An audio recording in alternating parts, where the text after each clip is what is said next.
Oh, it's the Red Sox. I'm Mad Dog Russo Jr. Yes, I think he follows us. Hey, hello, and welcome to another team profile and projection here on Talkin Baseball, where we are delivering you an episode a day, every day until opening day, brought to you by SeatGeek, code Talkin. Today is a team that you guys ranked as the 21st best team in Major League Baseball, the Chicago Red Sox. Oh, Jake, can you tell us about the Red Sox? Interesting offseason in the bean. How's your bullpen addressed? Kenley Jansen, we like that. Chris Martin, a little Coldplay by the Sox there. Joely Rodriguez. We've got Justin Turner, one of Trev's favorite signings this offseason. The Kluba, one of Jimmy's favorite signings this offseason. Adam Duvall. Adalberto in a trade. Dick Blyer in a trade. Man, they've got some Greg Allen, Nico Goodrum, Raymond Tapium. They got some minor league guys invited to camp who I kind of like. And their big signing on offense, Masataka Yoshida, projected to have a 388 on base this year by some people who they lost. Dick Mountain, Hosmer, JD Martinez, people. Nathan Eovaldi. Wow. Xander Bogaerts. Wow. So they lost some guys. Tommy Pham.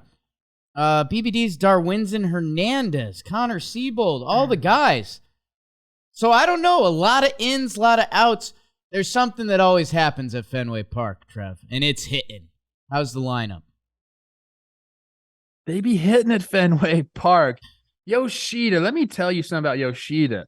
You think you got good calves? Go check out the calves on this dude. He's low to the ground. I like his center of gravity.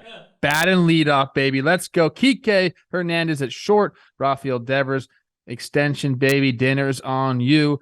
Yes, I love the Justin Turner sign. He'll be a DH. Maybe he'll get some third base time. I hope so. That'd be cool to see. Alex Verdugo, Adam Duvall coming in. Tristan Casas, let's go, baby. And like you mentioned, Adalberto Mondesi comes over from the Royals, and Reese McGuire behind the dish. Obviously, Trevor Story is going to be there. He's hurt right now. On the bench, Jorge Alfaro comes over. Christian Arroyo, say it, Jake. Say Bobby's name. Say it. Bobby Dahlbeck.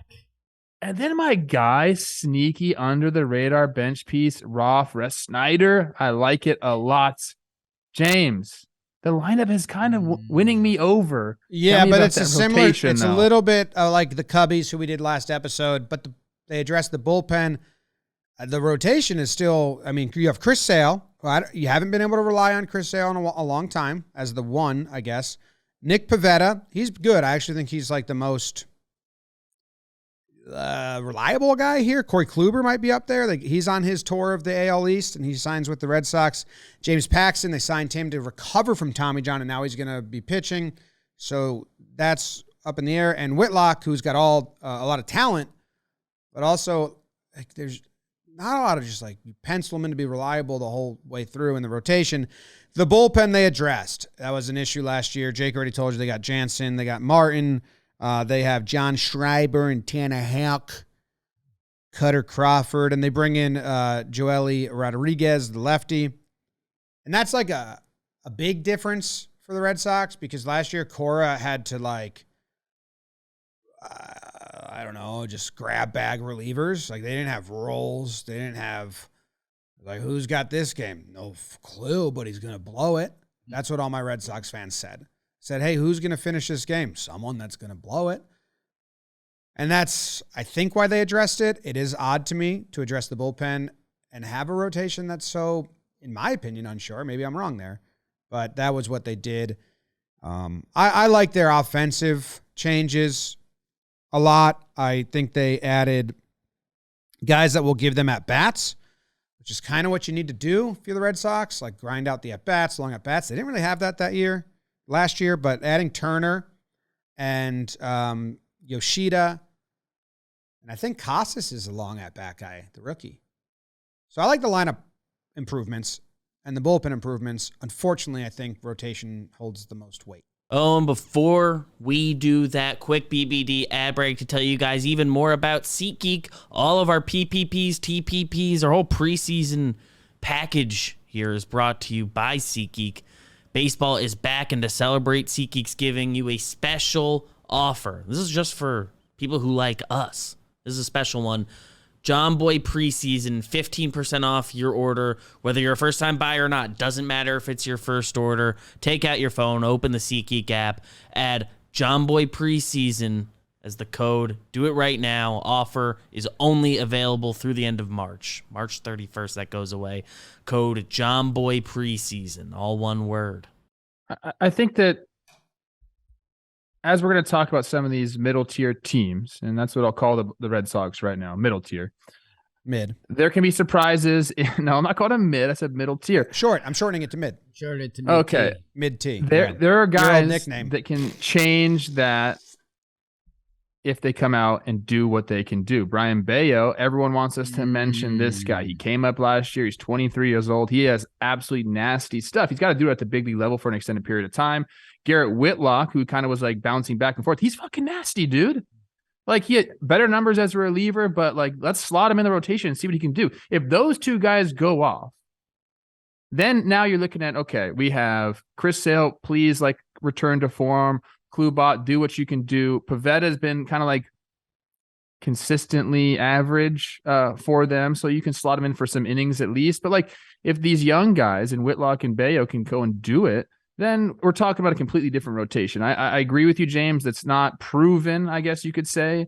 But there's some ball players. If you watched Bayo pitch last year, and I'm Red Sox fans have said this to us before. We have to mention this guy. And I remember him pitching last year and watching him throw. Like, he's got electric stuff. Got to do it through a whole season and prove you can do it that way. But, you know, we'd be remiss if we didn't say that about this rotation. There is hope for it. We'd be remiss if we didn't talk about this rotation. Yeah, they lost Evaldi and Waka, who were. The reason I gave them a really bad offseason grade, because I said, you know what, they finished last in the AL East last year, and I don't think they did enough to climb out of the cellar. And they might do it, because who knows what Baltimore is going to do this year. I would have loved them to sign like a Carlos Rodon.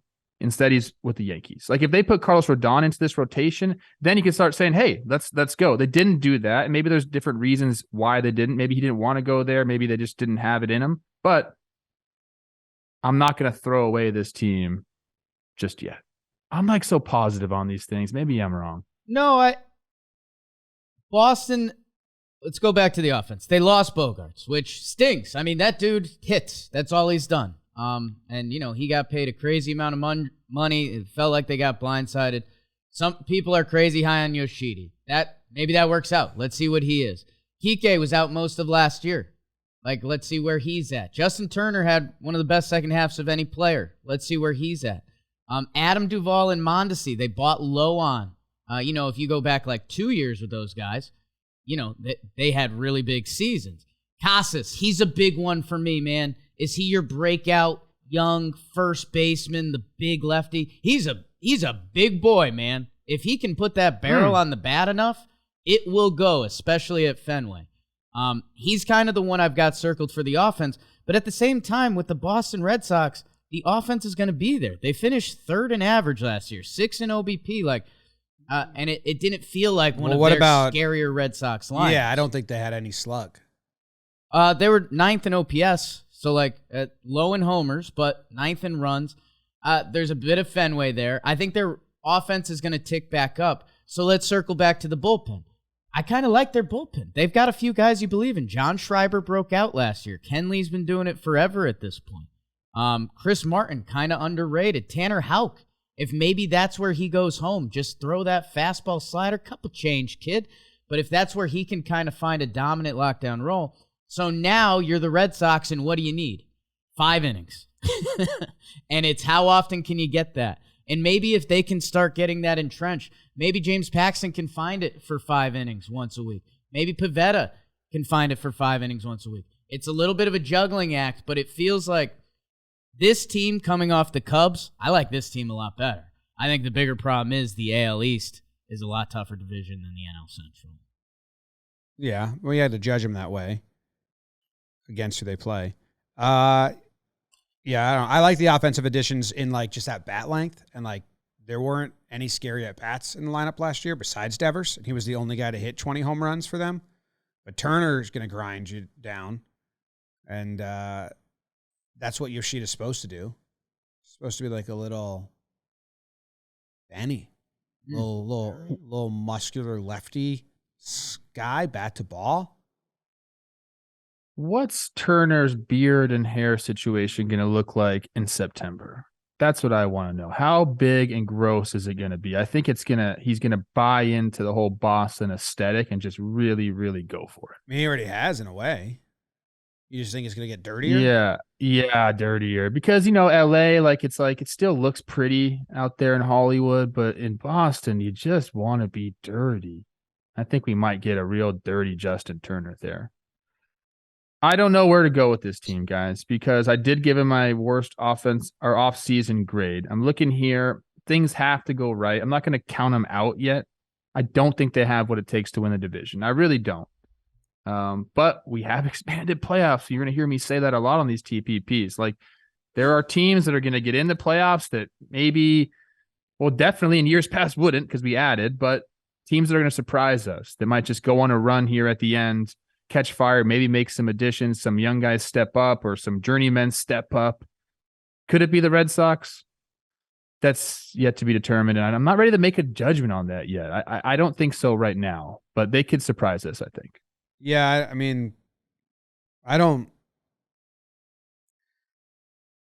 see them. They'd have to really outperform expected numbers to not trade some of these pieces. And the biggest thing is they just feel planless to me. Like they felt a little planless this offseason. They signed a lot of guys that are, 1-year deals that you might be able to move. Kluber, Duvall. So I don't know. I mean, they got a lot of guys they can move on from if they want to. And how much more in the hunt would they need to be to not do that? Because, I don't know what. This isn't their final product, and I don't think we're close to like whatever Heim's 3-year plan is. I'm starting to wonder what his plan is because I've been saying give Heim time, but I don't know, man. Our Red Sox fan friends, and we have a lot because we grew up in Connecticut, do not talk happily about what the Red Sox have been doing last year and this year. I mean, you trade away Mookie Betts, it's never going to be good. The return hasn't been great either. So it started there, and then we have the Bogart situation and last place finish. But this is I feel like this, like when the Red Sox are like this and we're questioning them, it seems like sometimes they go around into the season and just turn it on and say, what were you guys talking about? I hope for the fans' sake that happens. But right now, I can't necessarily really get behind them. I like that they have a formula. We have offense. We should have a bullpen this year.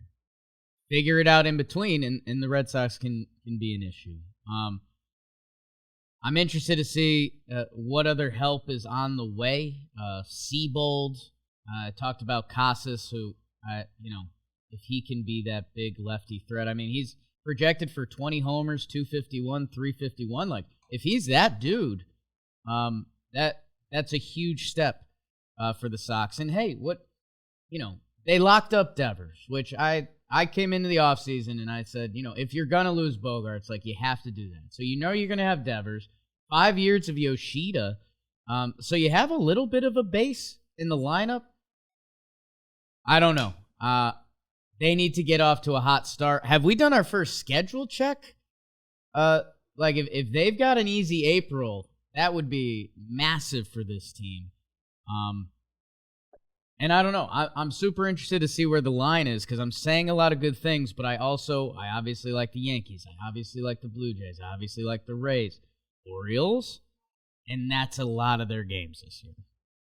Can I give a nightmare scenario? Okay. They open up against the Orioles, Pirates, Tigers, Rays, Angels, Twins, Brewers, Orioles, Guardians. Wow. Swept by the Twins, unfortunately, that one. Is this the same thing that happened last year? The Red Sox were really good because they played not a lot of good teams at the beginning of the year? I think. Or was was it they last the year? It opposite? was a terrible start, but then they got a very That good was stretch. it. The Yankees did that. Play the easy teams really good start. My bad. This is my nightmare scenario. Okay. I feel like this is a team that has a run in them. And we're going to be sitting right around, the beginning of July into the All-Star break. And they're going to be kind of hanging on. Then they're going to go on this run. And then Heim is going to have to decide whether to add, whether to sell. And it's not going to be a good place for him. He hasn't really, I would say he hasn't made great decisions with the Red Sox so far. Wow. And I'm curious to see how he would approach that. If they're right around 500 around the deadline, and they're a couple games back of a wild card, what do you do? It's going to be interesting for him. I think that is his nightmare scenario. Yeah, I think you're going to start counting teams ahead of you instead of just looking at the number because it's so bundled and close. Like you could be 4 games out of the wild card, but there could be 6 teams above you. I hope the young guys surprise us. That's what I hope. Can Trevor Story get back at some point? Yes. The Heim part's really interesting, Trev, because I think there's already a little bit of heat on in the Bean. And if you're around it, I think there's going to be kind of a go for it button. We saw them even last year. They tried to do that weird little retool where they got rid of Vasquez, but they brought in Tommy Pham and a couple other guys. So if they're anywhere around it, I think there's going to be a go button. It's just a soft go or a hard go, Roman. That I don't know. A big start would be huge for this team, and they did come out of the gates 10-19 last year. So if you can put that in your rear view, I mean, this team the rest of the way was a little bit over 500. I don't know. More balanced schedule. They got to play the Centrals. Stop. I don't know. While they want us to talk more about Bayo, his first 7 big league appearances, all bad, but his September, 27 innings, a 1.6 ERA. I don't know. Found it. Figured something. He's got out. nasty stuff. The stuff looks good, included 2 starts against a hot at the time Yankee team, and some bad teams. Yankees have done the is this guy a starter reliever dance a lot, a ton. There's only one case where it turned out, oh, he's a starter, Luis Severino. The rest has just been like, you took way too long to just put him in the bullpen. Seems like the Red Sox need to, Halk and Whitlock, like, just fucking put him back there. It's a hard thing to do because you want them to be starters, and other teams and people have come out and been able to overcome it, but that dance can stink for a while. It can. It seems like, it's just some guys back there beeping and booping on the keyboard being like, well, he's more valuable as a starter. And it's like, I don't know. Sometimes, bro, just let him do what he does well. I understand if you throw more innings that you're probably going to end up with more value. But in some of these situations where you're staring down the barrel of a tie game or a 1-run lead, you'd like to have some of your best arms back there. And if they've proven they can do it, I agree with you, James. Sometimes you just got to let them ride out there in the bullpen. And you know what's tough, though, is the pitchers don't want to do that. Yeah, if they they're want to be going starters. back and forth between a starter or a reliever, they're like, bro, the money is a 4 starter is going to make more, or even if you're the best reliever, like you might not make as much as the 4 starter. So like you kind of have to play that dance as well. I'm excited to Play see that this dance. Year. What does that even play that mean? dance, man.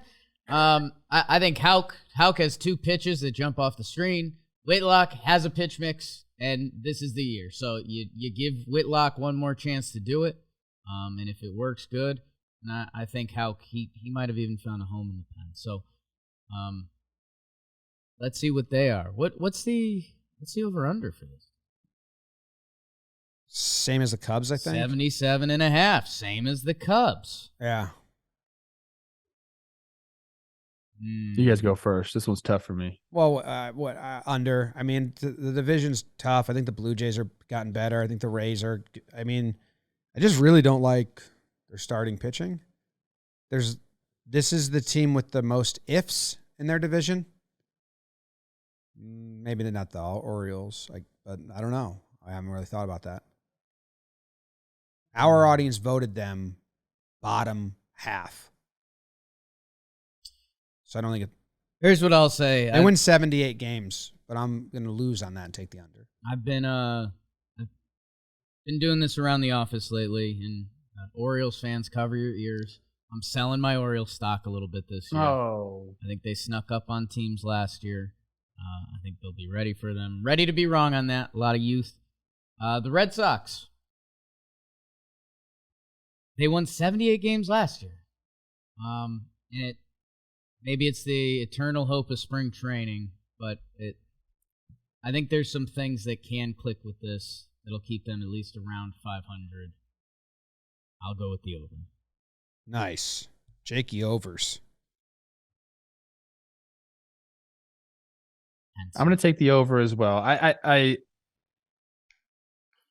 don't necessarily believe in this team, and everyone knows that since I did say they had a bad offseason. But I do think they're competitive enough to get over 77.5 wins. But I'll stick with my thought process of you're not going to win the division. Line does seem kind of low. It feels like a low line. Yeah. What did they? Prove me wrong. What did they win last year when they came in fifth? 78. Oh, I'm gonna take the over. That's low. I don't think they got significantly worse than last year. If anything, I think they got better than. Bogart's pretty good. Bogarts, JD, and Nate Dogg. JD hasn't been a threat for a while. You just chonked right there. You know what that means? What? You flip-flopped. Yeah, I remembered they're in the East. I'm a coastal elitist. Oh, my gosh, bro. Fucking Midwest. Let's go, baby. I'm your king now. You guys take the coast. King of mid, yep. Mid-king. Yeah. A lot of resources there, I think. Probably not. A lot of plains and farmland, yeah. Good people. Good people. Can I have Montana? Sure. That's Twins territory. Yeah, I'm Take good then. I win. So, All right. So y'all on over? Yeah, that is too low. Let's go. That line should have been 79.5. We got ice. They like the Red Sox. I'll rake you, Leave Jack. the push open. Leave the push open. Ow. Kids love to push. You know kids and they're pushing. No. I remembered what I was going to tell you guys before the show.